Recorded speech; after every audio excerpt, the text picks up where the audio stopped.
for Nancy. She doesn't need any warm-up, but I figured if I didn't get a chance to talk first, I might not get a chance to talk later. We've negotiated, so I have to do this in somewhere under 7 minutes, and I told her I can't say hello in less than 5. We are in the midst of chaos, getting ready for a bunch of new exhibits, and I just wanted to give you a little hint about some of the things that are coming. One of the new exhibits up is archaeology in the Old Testament. One of our staffers is a master's in archaeology who's been to Israel on digs. She's building our collection. We have some support for that over the next 3 or 4 years. So we'll be doing a lot more in that kind of activity. The other one we're working on right now is we do Presbyterian and Reformed Church history, heritage. We do worldwide missions, and we do Montreat history also. Well, this falls in the Montreat history category. This is about the 100th anniversary of the closing of the Mount Mitchell Logging Railroad Company. And we have an exhibit which we're putting together right now, which has pictures and rare documents, because Montreat was involved in that, and it ran through Montreat for a number of years until they tried to turn it into a passenger-only railroad, and then Montreat had very cleverly negotiated the agreement and got the land back that was in Montreat. Good Presbyterian Scots, thrifty, always thinking ahead. As part of that, we're building a in-scale model railroad of the Mount Mitchell Railroad from Black Mountain Sawmill all the way up through Montreat. And helping us is electrical engineer for the Mount Mitchell Railroad and the Presbyterian Heritage Center, Bill McCaskill. Please give him a hand. Nancy Flouché is busy weathering cars and buildings, and we're just going like great guns. So it'll be up by Thanksgiving, although we'll probably still be tweaking it forever. One of the delights at the Heritage Center is our staff has gotten more diverse and larger. We're all part-timers, but one of the great part-timers we were fortunate enough to get was Nancy Midgette. She is a researcher par excellence. She knows she can come in and talk to me about strange things and her findings, and I'll do a happy dance when she uncovers something new. And one of the things that she's doing is taking a look at the first 125 years of the mountain retreat. 125 years ago, Montreat was established 1897 to 2022. So what we're doing is a series of exhibits. Nancy's doing a lot of research and has been for the past year plus, dealing with the first 10 years of Montreat and going from there. And the Mount Mitchell Logging Railroad is one example. We will have an exhibit in Anderson Auditorium, which is celebrating its 100th anniversary of opening. So we think the only problem I have is she's a lot like me. She came to me today and said, "Ron, the entire exhibit has to be the first 10 years. I got too much information." I said, "Give me a red pen, and we'll try and cut it down." So let me introduce you, as you well know, a good speaker, a great performer, and she's looking at a little thing different than just the exhibit, but I'll let her explain it. Please welcome Nancy Midgette.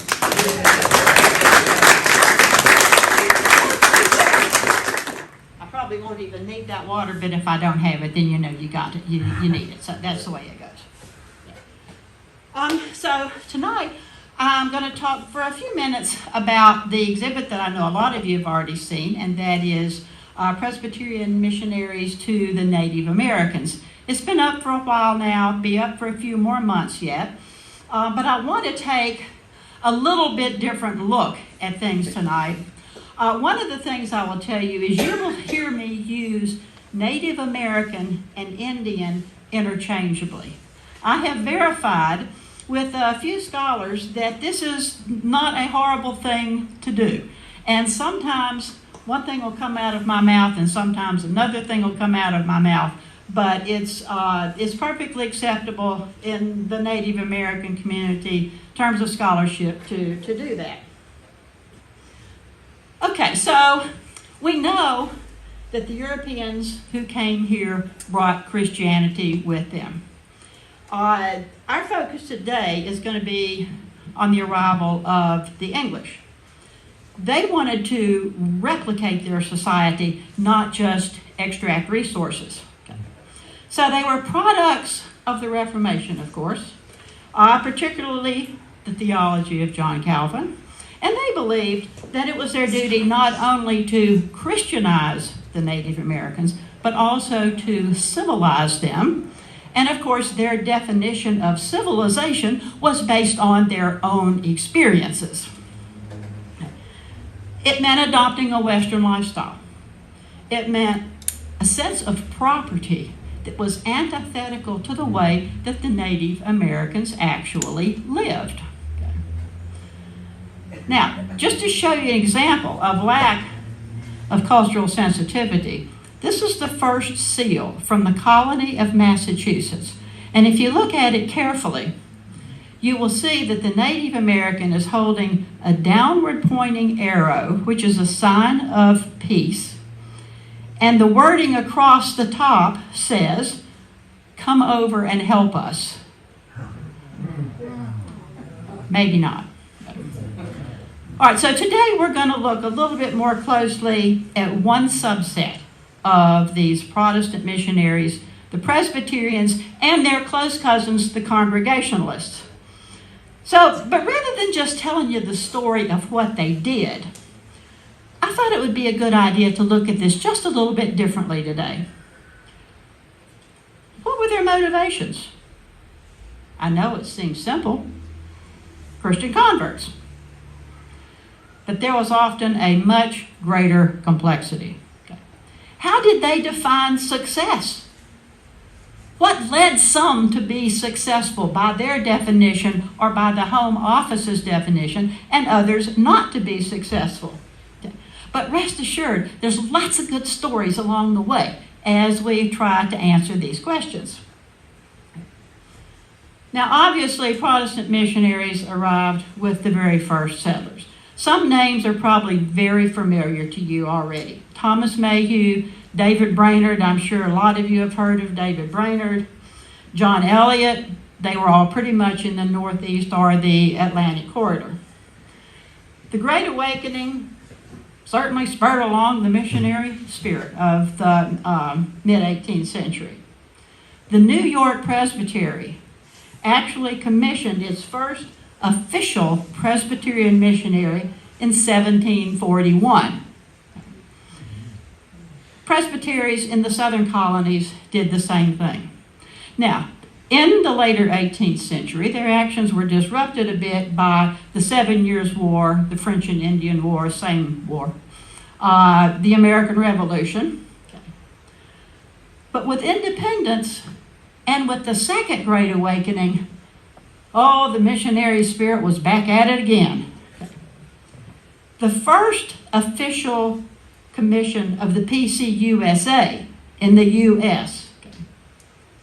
was issued in 1803, and we're going to talk about that in just a minute, to work among the Cherokee. They also formed the Western Missionary Association in 1831. It was based in Pittsburgh. And you see a lot of Presbyterian missionaries also going out with an organization called the American Board for the Commissioners of Foreign Missions.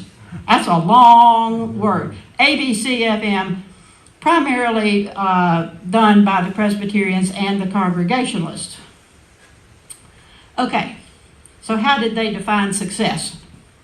All right, well, the key word in that sentence was they. Who is they defining success? Now, home offices, well, we know how the home office would define success. How many converts did you get last Sunday? How many people were sitting in those chairs? How many people were in those pews? It was all about the numbers. Okay. Now, the missionaries defined it slightly differently. Oh, they were pleased when the numbers were up. But they were also excited by the Native Americans who came to their missions for other reasons. They were real happy when attendance at the mission schools grew. And here's the key. Education was a really significant component of both the Presbyterian mission work and the Congregationalists, and the ABCFM agreed. Okay. So funding expanded well beyond just founding churches. It expanded to schools and settlements as well. Okay, so here we see a very important factor that led to success, at least in terms of numbers. These missions offered what increasingly Native Americans sensed that they needed to survive, and that was an education. They wanted to know how to manage within this environment that they found themselves in, no creation of their own. How do we do what we can to survive? And it wasn't long before they discovered that survival depended upon being able to communicate. And education and Christianizing, those go work really well together. Okay. So I'm going to suggest to you that this focus on education was a really key success. Not only in terms of numbers, which of course excited the home offices, but also in terms of lives. And that's how the missionaries often defined success, the quality of life. Okay. Oh yeah, they wanted to see increasing numbers, but they wanted to see people treated decently. Now we have to remember that their definition of improved life was defined by their own culture. Okay. And so that meant the ability to read and write, as an example. But in the southeastern region in particular, more and more Native Americans had come to recognize they needed that skill as well. Okay. Now here's what I see as a second key ingredient. Remember, the first one is education. The second key factor in the success was understanding the difference between accommodation and acculturation, at least in terms of the belief system. Okay, now, accommodation, acculturation. When I was teaching a group of 18-year-olds, I tried to help them understand that by using the fruit salad and the cake analogy. Okay. Fruit salad. Got a bowl, and the whole thing collectively is fruit salad. But you can take out the watermelon, you can put in the grapes. It's still fruit salad, but it can be sort of changed around to accommodate the taste. A cake, not so much. If you're served a chocolate cake, you cannot take out the chocolate and put in the strawberry. Okay. So accommodation is kind of like fruit salad. Acculturation, complete changing, is more like cake. And I would suggest to you the missionaries are all about fruit salad, at least the successful ones.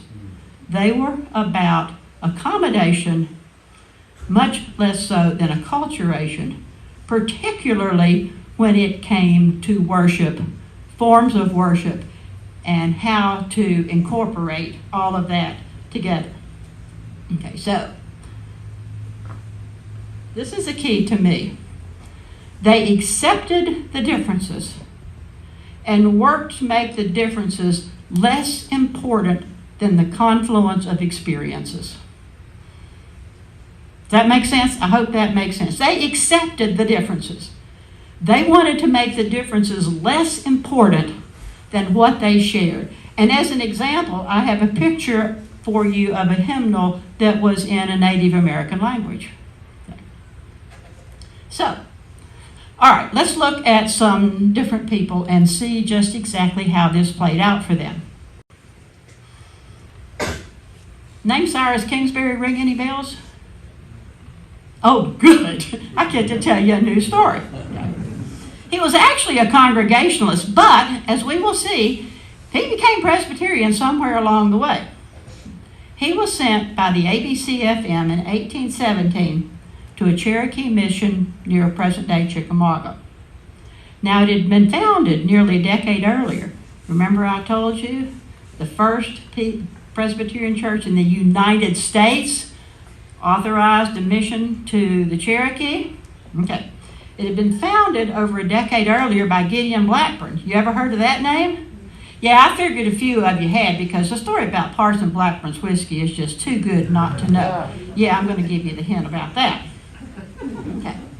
Now, he went to Gideon Blackburn, established a mission near present-day Chickamauga. He had a couple of schools. He had a pretty successful mission that it looked like.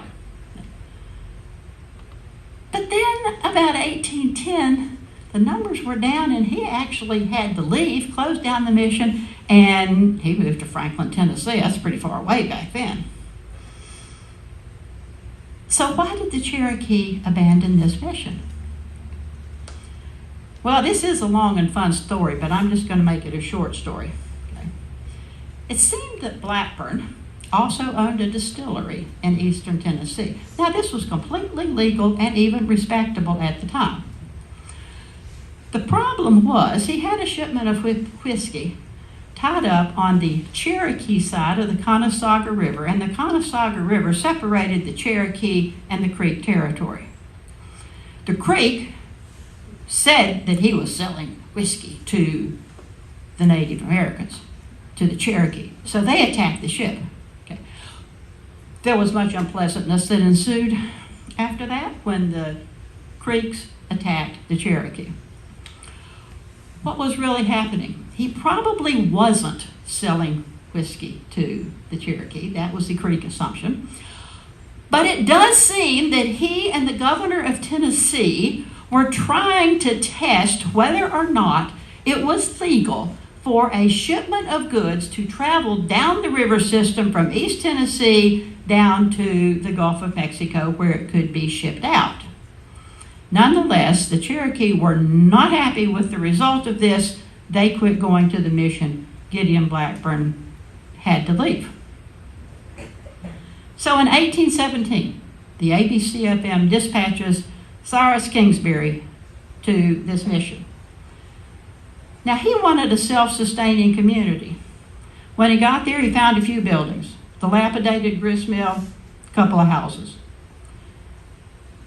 along with other missionaries. Now remember, anytime I speak about one missionary, there are always going to be multiples with them. This is a larger organization. Okay. He managed to construct and create a pretty significant settlement. It had a sawmill, a blacksmith shop, a smokehouse, a corn crib, stables, and as well as places to live. Kingsbury named it the Brainerd Mission in honor of David Brainerd, much earlier Presbyterian missionary. Now, there was something else interesting here that he had learned that Gideon Blackburn didn't. In the schools, Blackburn had insisted on English only. It's not going to work real well if you're 7 years old, 8 years old, 9 years old. And so that was another part of the reason why perhaps the schools declined enhance attendance at the mission. CYRUS Kingsbury started with the Cherokee language. And CYRUS Kingsbury had people to translate, and he actually trained the older students to work with the younger students in learning the language. Okay, so you're seeing fruit salad versus cake here. Okay, you're seeing what accommodation is rather than just dive into acculturation. Well, this sort of education fit hand in glove with some recently passed legislation. The Civilization Fund Act of 1819 provided support for missionaries to Native Americans. What, wait, the government is paying for the missionaries? They were. But there was a little bit of a other purpose. Congress, of course, was less interested in the Christianizing component of what was going on and much more interested in the civilizing part. And the civilizing part was supposed to convince the Native Americans, it really would be best if they would just move west. Okay, so, but they are supporting the missionaries. Okay. Now, Kingsbury had excellent organizational skills. Okay. And so, after a couple of years at Brainerd, he left people in charge there, and the ABCFM sent him to Mississippi to work among the Choctaw. And he established 2 other missions in northern Mississippi. He gained so much confidence with the Choctaw that in 1820, they actually asked him to accompany them in their negotiations with some federal agents in terms of treaty and land rights, land use. Okay. Well, when Kingsbury got there, he saw that disrespect with which the Native Americans were being treated, and he advised them, walk away, withdraw, until you are treated with more respect. Well, this caught the government negotiators way off guard, as you can imagine. Okay. So in the short run, the end result was somewhat positive for the Choctaw. They were not, of course, forcibly removed in 1820, and in fact, negotiations turned out not too badly in their favor at the time.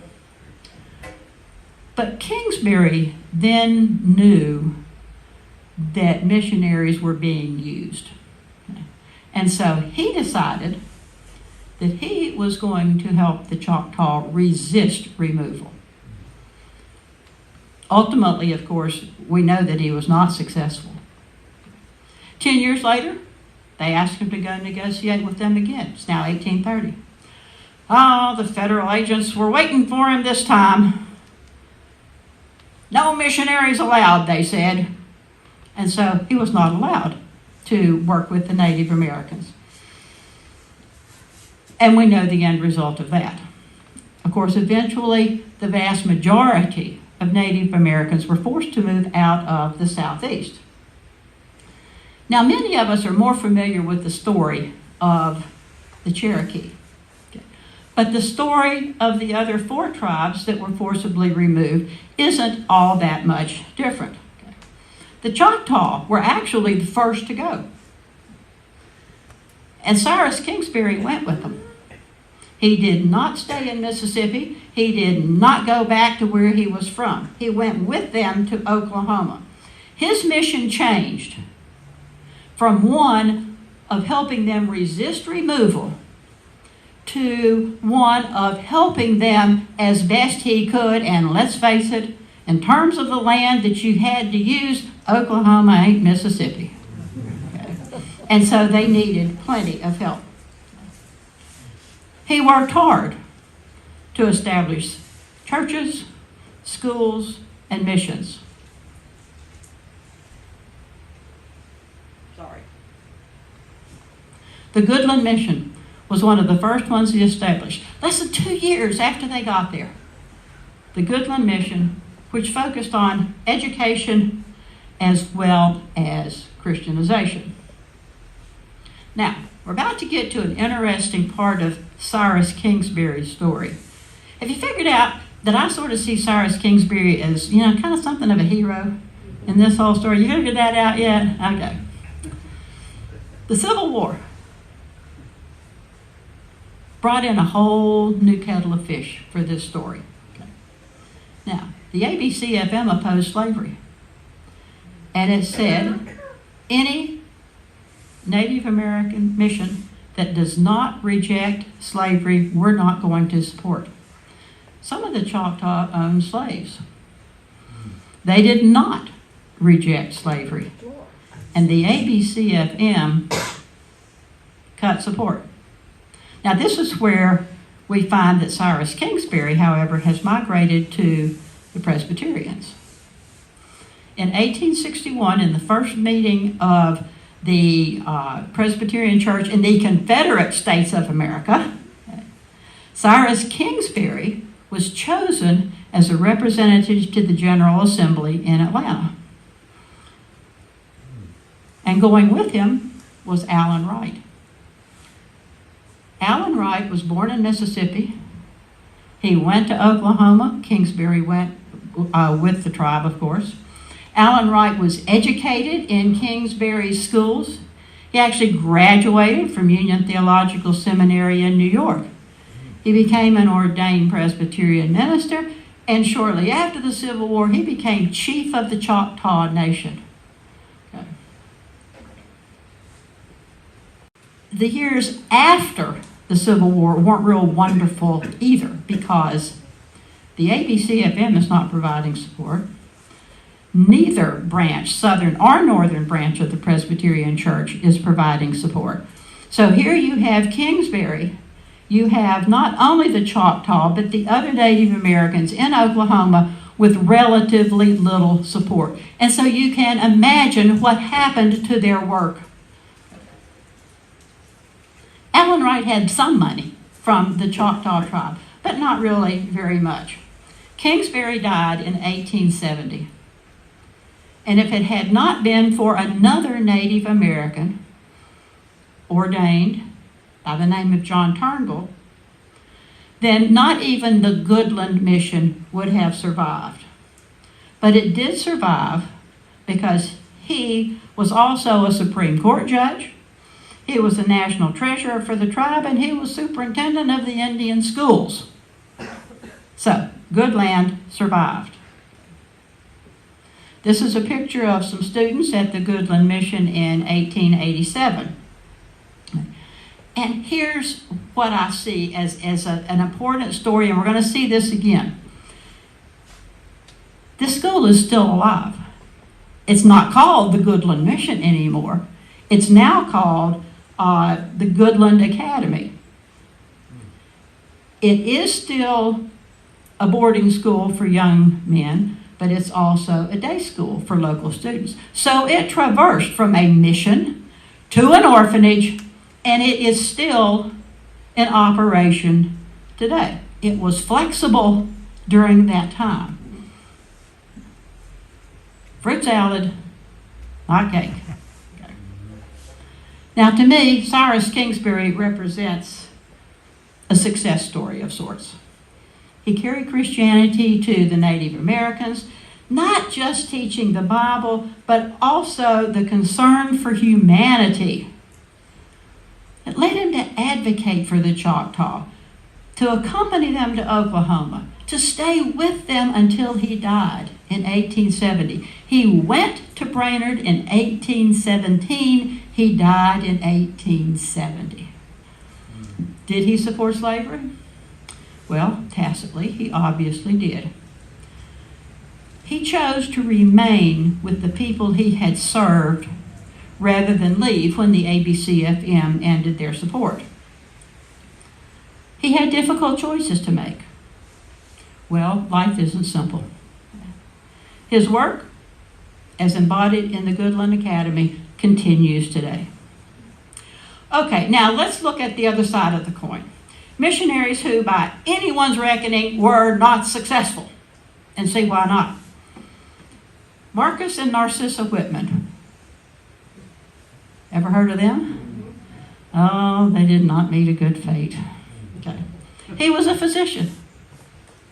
He journeyed out to Oregon Territory, found a place to set up a mission, came back. The ABCFM in 1835 sent Marcus and his new wife Narcissa along with other missionaries. They were actually the first. Narcissa was actually the first woman to transit the entire Oregon Trail. Okay. But by anyone's definition of success, they were not. Discord had plagued the group from the start. When they got there, the Whitmans and the other main couple that had gone along, the Spauldings, they had to split. They couldn't get along with each other. They established separate missions.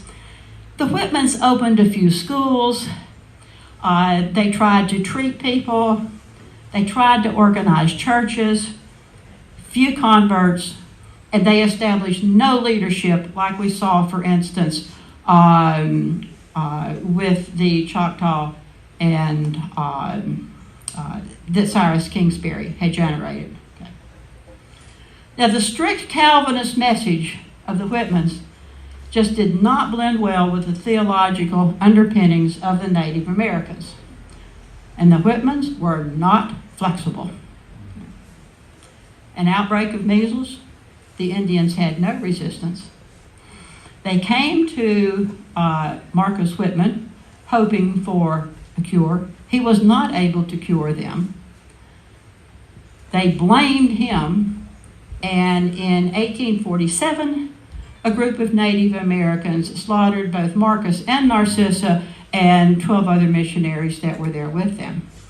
Now, the Spaldings, who were not at this mission, managed to survive. And that by, let's see.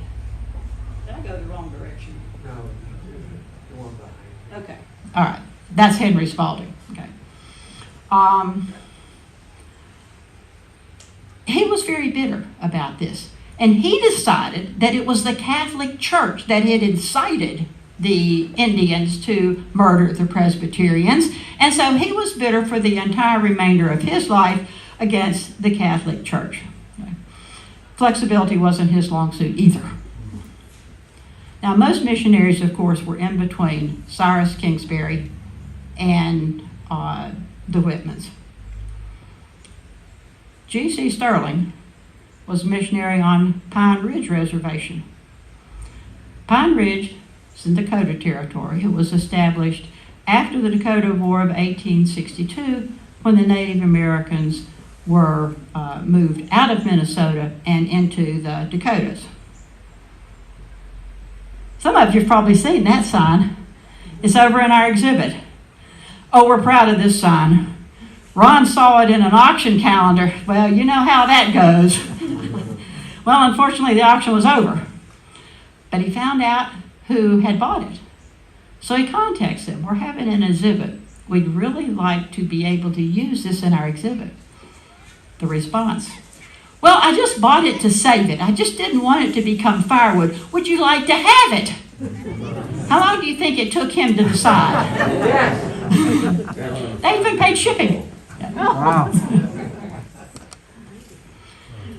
So, at any rate, Pine Ridge was actually the fifth and the last of the missions to be established by the Presbyterians in Dakota Territory. Okay. Now, he knew what the Home Office wanted. It wanted numbers. Okay. And he was happy to supply them. Oh, you can read his reports in the minutes of the General Assembly. Oh, numbers, numbers, numbers. He sent charts and charts and charts. Okay. His report from 1890 was particularly interesting. 1890 was the year of the Wounded Knee Massacre. How many of you know that Wounded Knee was on the Pine Ridge Reservation? And in fact, very close to this mission. Now that year, I'm going to quote a little bit from Sterling, and this is going to give you an idea of why I think he's between KINGSBURY and the Whitmans. Sterling writes, there has been something of a backward movement on account of the revival of certain superstitious ideas and customs. And of course, he was referring to the ghost dance. It was a ritual that differed among the different tribes, but it basically reflected a prophecy that the Western settlement of whites would stop. The government and most of the missionaries did not see this as a Native American's cry for help. They, of course, saw it as militancy on the part of the Native Americans to be ended at all costs, and we know what happened at Wounded Knee. Sterling, in 1891, reported back that the Native Americans who had engaged in this practice had not been part of his flock. He concluded that the Indian problem, and I quote, would be most effectually and economically solved by enlightening and Christianizing them. Okay. But they weren't his, you understand. Now, I see Sterling as somewhere between KINGSBURY, whose empathy with the Native Americans didn't waver, who worked consistently to understand how best to help them, and the Whitmans, who could not get beyond their strict Calvinism. The vast majority of missionaries to Native Americans, I suspect, were probably a lot like Sterling, empathetic to a point, but also exhibiting a bit of cultural myopia. Now, two others that I'm going to mention just briefly, and you may have heard of them. They worked in very different parts of the nation, okay? And both were considered very successful at their time, in numbers, in churches, in schools, and both had a lasting legacy. Okay? Sheldon Jackson was one of them. Okay? Very famous, probably a lot of people have heard of him. Okay?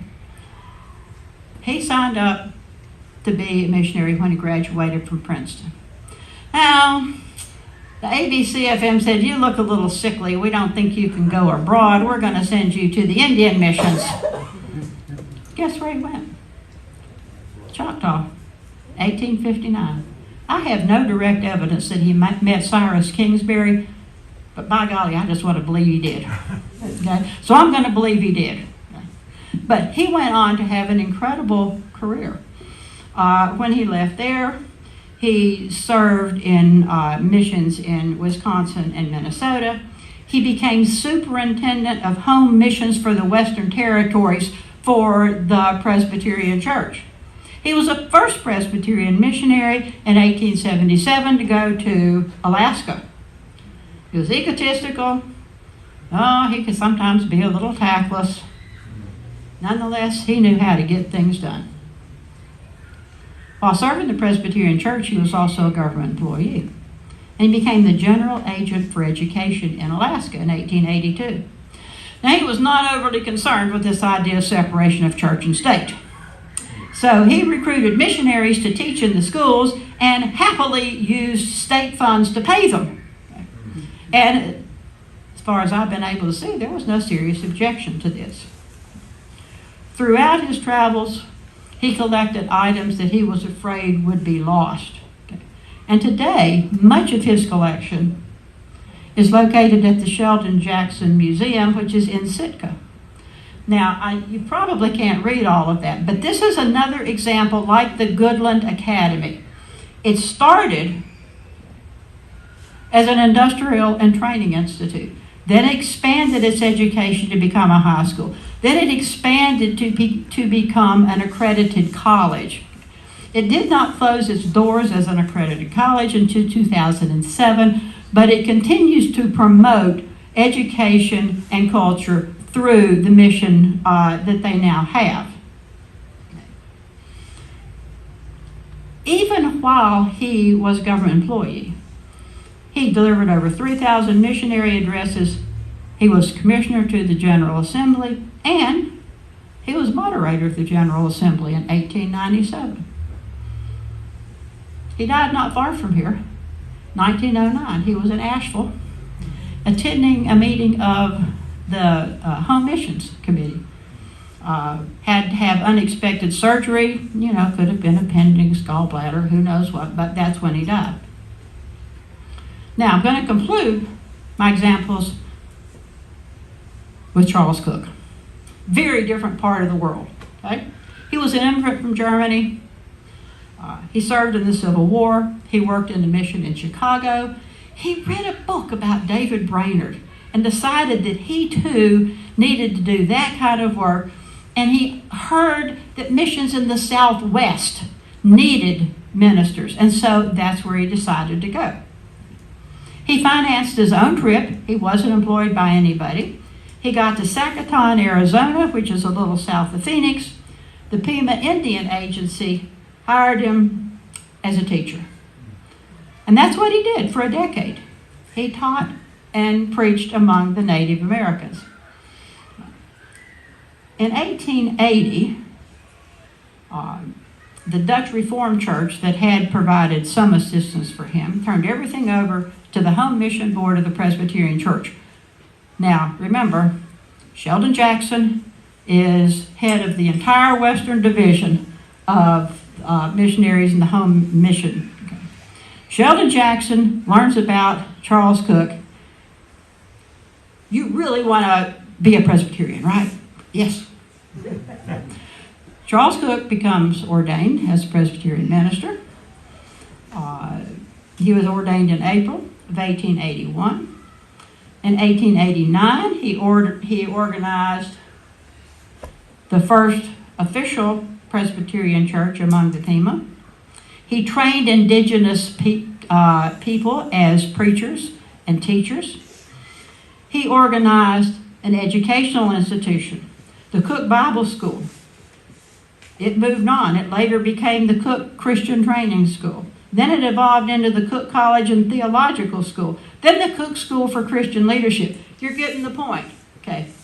The Goodland mission, these, the Sitka mission, the Sheldon Jackson, and now this one. They're flexible with the times.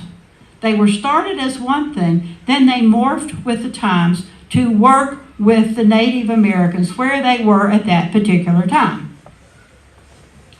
My point here is that they were more like Kingsbury in terms of acceptance and flexibility.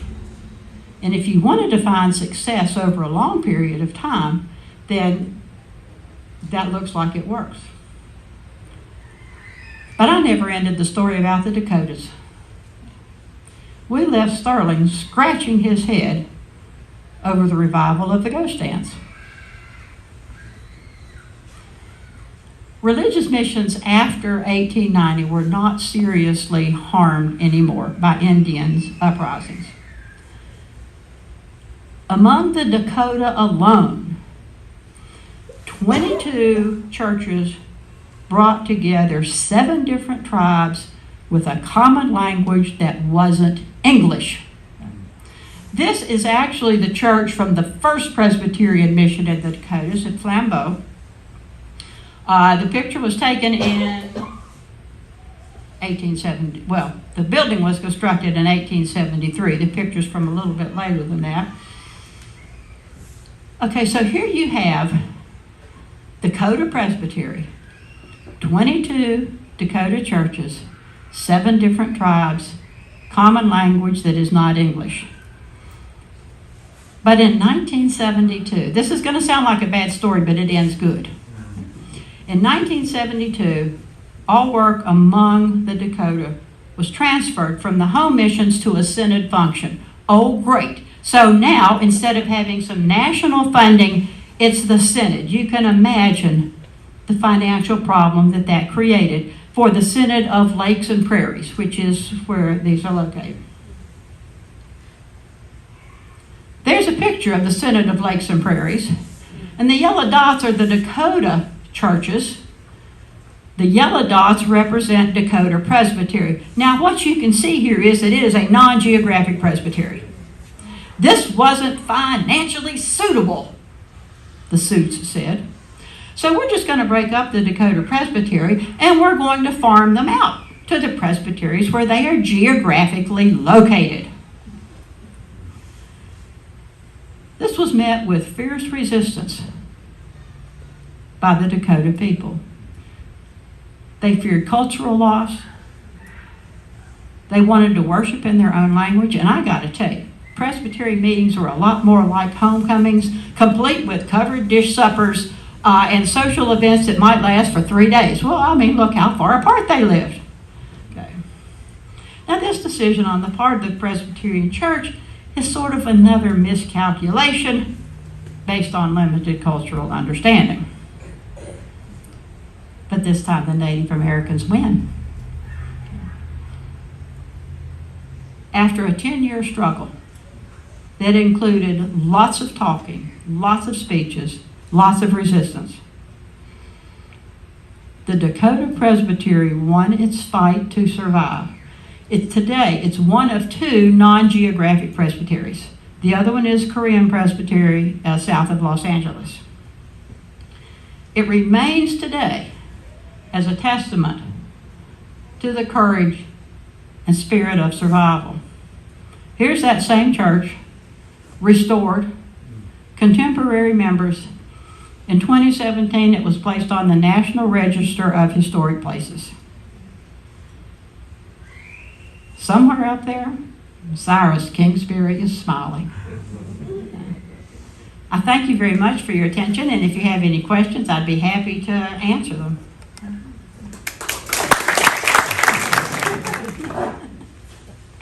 Yeah. Who were the slaves of the Choctaw? Were they Okay, other the question Native is, Americans? how did the Choctaw acquire slaves? Remember that the Choctaw migrated from Mississippi. Some of them had been well-to-do in Mississippi. Some of them did, in fact, own black slaves. And they migrated as well. Was it a huge population? No.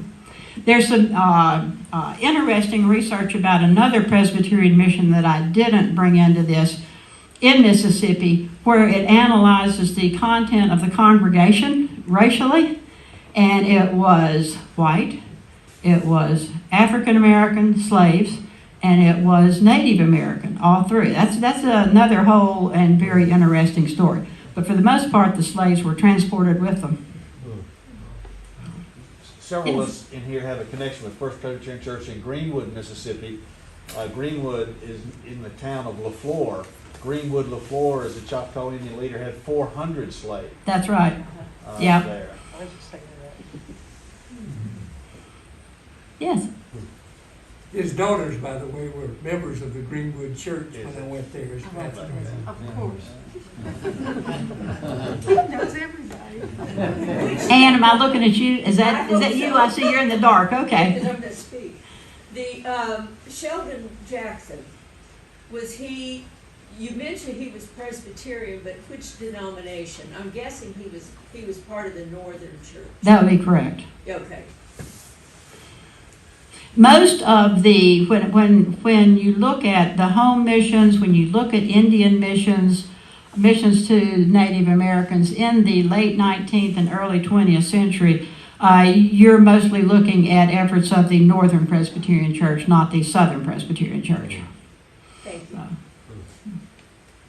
Does some of the Christmas offerings still go to the Cook Christian Training Center? Do you know if that, I don't know. the minority schools? I don't know. I don't have an answer to that question. But it still exists. That I know. Yeah. Yes, Bob? You may have mentioned this, and I'm having a hard time absorbing all of the names. Well, which of the missionaries learned the Indian language? Well, they all pretty much did. Now, Marcus and Narcissa Whitman, not so much.